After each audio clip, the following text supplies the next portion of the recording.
Depuis sa création, le NTH8 a souhaité conduire vraiment son travail artistique à la fois dans le quartier du 8e des États-Unis, avec une implantation et un lien fort avec de la création théâtrale, des ateliers d'écriture, de jeux, un travail principalement conduit par Vincent Badi, qui est ce travail à la fois a un ancrage ici et peut se développer ailleurs. Donc il y a toujours eu cette chose sur la proximité et aussi aller ailleurs, d'abord sur l'ensemble de l'agglomération, effectivement présenter des spectacles qui ne trouvent pas leur place dans des lieux plus traditionnels ou plus en réseau. Là, nous, on est dans une totale indépendance quand même, même si on est soutenu par toutes les tutelles, hein, artistiquement.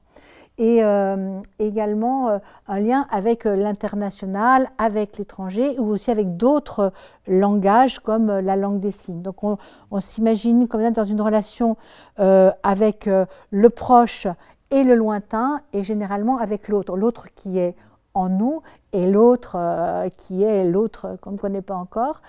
Et aussi sur toujours bien savoir que l'outil artistique, la construction sociale, disons, du monde théâtral dans lequel que nous proposons, que nous exerçons, propose aussi un type de création différent, d'où le collectif et la collaboration avec d'autres collectifs ou d'autres artistes qui travaillent comme ça sur des plateformes artistiques et dans des structures moins verticales que la plupart des structures culturelles ou artistiques. Une gouvernance aussi.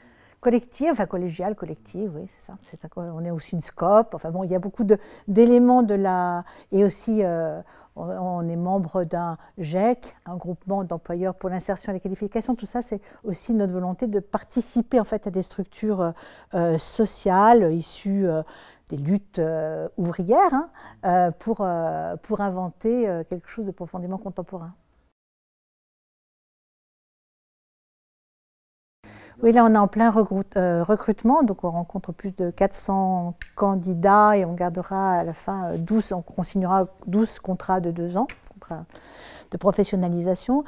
Et l'originalité, c'est qu'il y a une vingtaine d'employeurs qui se sont regroupés dans ce groupement d'employeurs.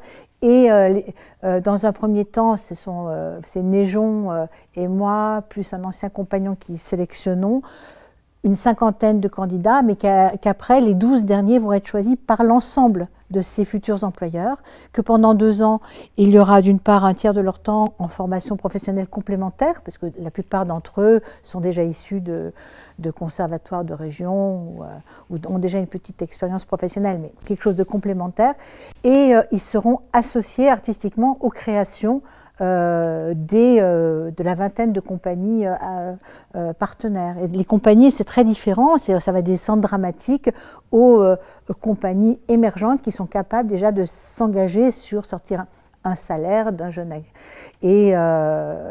Et ce système, donc, qui va débuter en septembre, à l'intérieur de la vie du NTH8, on va vraiment avoir une force vive, jeune, et qui va